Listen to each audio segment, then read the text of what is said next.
So, what is going on, guys? This is Ryan here. And this is the Ryan here. Hey everyone, Razzbowski here. What's going on, guys? Dorco here. And welcome back to, once again, another episode of Theory Thursday. This one is going to be a little bit different and may not actually live up to the name, but we think you will still enjoy it nonetheless. Five Nights at Freddy's 1 to 4 has now been released, and we have been able to experience every single one of Scott's games to the max. And we actually want to make a special episode for you guys and just talk about the history of Five Nights at Freddy's for us personally, and really just how the games have been for us all. And I think it'd be nice to start by just talking about how you guys were actually introduced to Five Nights at Freddy's. I was originally introduced to Five Nights at Freddy's by my younger brother Ronnie, who doesn't even play the game anymore, and he basically showed it me.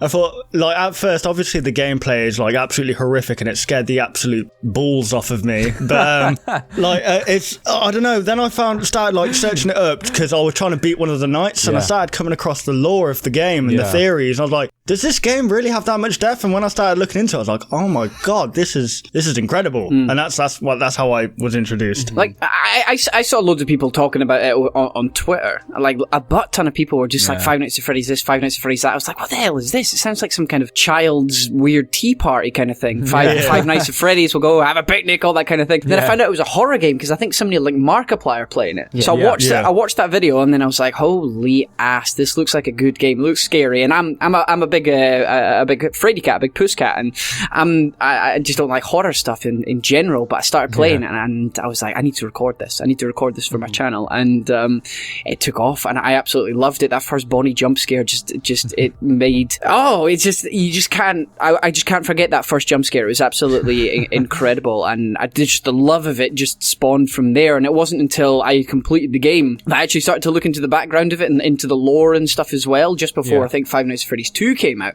And it was just so interesting. It was really cool. Yeah, I'll be original. I'm joking. I watched Markiplier play it, and then I'm pretty sure he put the link of the game in the description. I think it was on IndieDB. That's it, what he always has been on.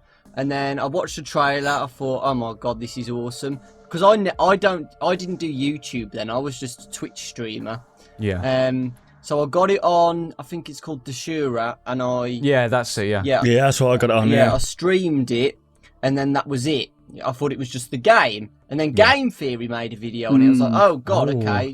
I never noticed the news articles in the right corridor and the Easter eggs and stuff like that, and I got really into it. Then FNAF 2 came out, and then I started to do YouTube videos then because Bushell said the first time you found me was the Shadow Freddy Shadow Bonnie. You know, it's just weird how it's weird to think about because of Five Nights at Freddy's. I'm here with you guys today. It's crazy. That's freaking awesome. For me personally, it was actually it's quite a weird story, and it's quite. I don't think anyone else probably found it the same way as me, but if you guys don't know, me and Other Ryan, we actually know Yami Mash personally, and it was around about a year ago. We used to play poker quite a lot with him, and it was actually on one of those nights where it was quite a tight game, and we were playing for a long, long time. There was just two people left in the game, and Aaron seemed extremely anxious to kind of get away, and he wanted to Twitch stream. He used to love doing that, and well, he does it quite a lot still now, and it was actually from that point on I realised he was playing Five Nights at Freddy's, and I searched into it a little bit. I played the Five Nights at Freddy's one, but I didn't think too much of it. It was actually when Other Ryan actually made a video. It was, I think he found an Easter egg. Which one was it? It was the Shadow Bonnie Easter egg. No, it was the eyeless Bonnie Easter egg. That's kind of the Shadow Bonnie. I think it's known as both those things, but I think from that point on I got really interested, and I think a lot like Lewis as well, I looked at the game theory stuff, and I think the first theory I ever did on the channel was how the marionette is the cause of everything. And kind of from that point on, I think I explored quite deep into that one. And yeah, as I said, from that point on, I was just hooked, and we kept going and going. And when we made when the Five Nights at Freddy's 3 trailer came out, and we made the top 10. We realized how many people love the game, and it just spawned a love inside of us, and we just kept going with it. And it's just crazy to think how, like, because YouTube pretty much made that game explode.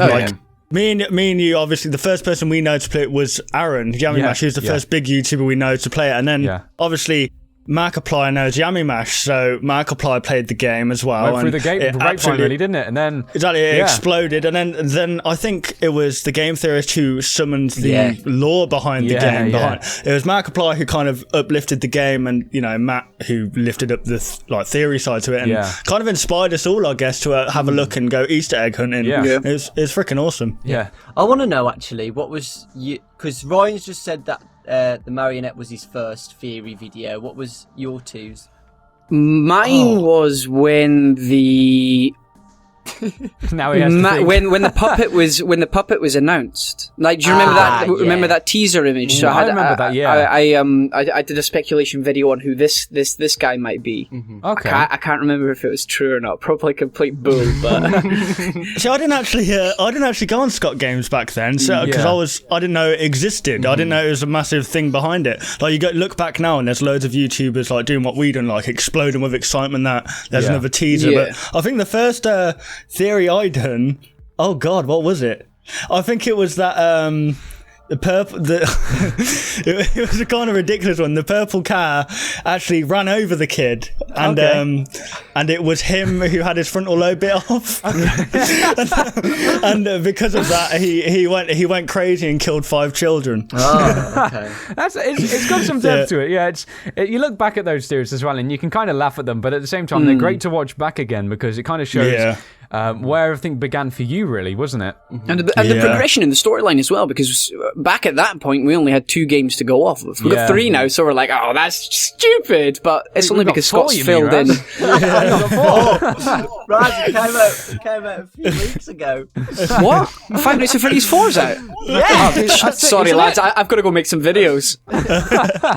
Yeah, and God, with all these games though, and it's just amazing to think about the amount of theories that span from it, and just the creativity amongst the community, because it's kind of worth reflecting on the whole theory side of things. It seems like it's absolutely exploded now. There's so many different people coming up with these ideas, and it was actually a series we did when we first started doing the fan theories that we realised how many people were enthusiastic about making theories too, because it almost seemed like not too many people were doing this thing, and because there was a lack of videos, but it turns out loads of people were making videos, well, at least commenting different theories on just about everything, and it was amazing some of the ideas that were circulating amongst Five Nights at Freddy's 2 and that sort of era, before Five Nights at Freddy's 3.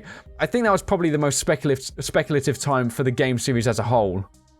Yeah, I mean, see, the thing is, like, Scott has literally created an amazing community. Yeah. Like, we've all met each other. We've got, Smite, Zombie Wars, everyone. Like, we're all a massive community at the end of the day. Yeah. And I don't know, it's when people kind of say, what are you going to do after Five Nights at Freddy's? Because we're all primarily known for Five Nights at Freddy's. It's like, it doesn't matter, because we're all going to stick together. We've created this community, and this community is going to shift as one together. Yeah. It's I don't know what to call it, FNAF army or something. I don't know, but like we're all going to stick together, and we just got to thank Scott for that, because he's truly created something amazing. Yeah, absolutely. We've got the skydive next month, folks. Yeah, that's going to be an absolute amazing experience, and it's all because of Five Nights at Freddy's as a whole that we're really open to all these opportunities, because it was kind of a dream, I think, for all of us. I mean, what were your guys' goals by the end of this year? Did you actually have goals for your channels originally? I think I was like 20k. Yeah, that was 50k. I think. And we were really pushing it at that point. We thought, and when I started October, I wanted 1k by December. You smashed that. Wow! It's just amazing. Like, there's so many theorists out there, and so many people who love the game, and it's been an amazing experience, and it's not over yet. I'm saying it like it's finished. I mean, there's so much more to go still, and the film, the film. The film's got loads of stuff and depth to it, and it appears Scott isn't quite done with the franchise too. I mean, we've got Halloween ahead of us too. We're going to find out what's going on then. But, the experience so far has just been thrilling, to say the least. Definitely. So we spoke about the history of Five Nights at Freddy's for us all, and now we actually want to speak about what our favourite game has been throughout the entirety of the games we've seen so far. Ooh, that's a very tough one. I thought it might be for you. Yeah. It's got to be, I don't know, it's got to be the first one, because the first one it brought the love out of the whole thing. If it wasn't for the first one, there wouldn't be a second one, there wouldn't be a third one, there would definitely not be a fourth one. So definitely number one, due to just the sheer like terror and the tenseness of playing the game. Yeah, like just the newness of the whole experience, isn't it? Yeah. Like you didn't know when there's even open the doors and shining the lights to see if they're there. That scared the hell out of me. So getting actually jump scared by those guys, it's terrifying. Really terrifying. Number 4 for me, hands down. Loved it. Absolutely loved it. It's the scariest one in my opinion. I love the mechanics that you can see the progression Scott's made in development from the first game to the 4th in less than a year. It's absolutely insane. It runs smoother, it looks smoother. I love the mechanics behind it all, and I just having to stand by the door, potentially knowing something's there and listening out for breath it's absolutely it's terrifying, and gameplay wise it's definitely my favourite, hands down. Yeah. I, for one, liked them all equally. I think each game had some positives, each game had some negatives, but through all of them, each one's, for me, are completely different than each other, you know? Which I liked, definitely. So, because they all had different mechanics you needed to do, and they all had a different, like, story background as well. Like, you know, so it was never stale, and that's what I really liked about it. Yeah, I think what Dorko said about each story having a different kind of mechanic is true, because in the first one, it was mainly the cameras and the doors, and that was difficult. And then in number 2, we were introduced to the puppet, which was winding up the music box and no doors, so we had to actually fend them off totally differently. Even number 3 for me had some weight to it, because there was actually a method towards doing it. I mean, when I first played number 3, I was very confused for how the actual mechanics worked. It was a weird game. But it kind of used the whole the sound system a little bit more to a degree, and you had to really look at the cameras more than actually holding them down to save the power. And then, while number 4 was just a totally different experience altogether, you had to wear your headphones, and wow, it was the first game in the franchise that cranking up the volume was actually a necessity, and you were actually encouraged to do so. I mean, it was always nice to kind of cower and turn the volume down, because you had to turn it back up. It created that fear factor. So I think for me personally, it's possibly a tie between numbers 1 and 4. I mean, 4 was good, but I think, as Ryan said as well, just the terror that number 1 introduced, because it was a totally new experience, and we were finally introduced to the crew.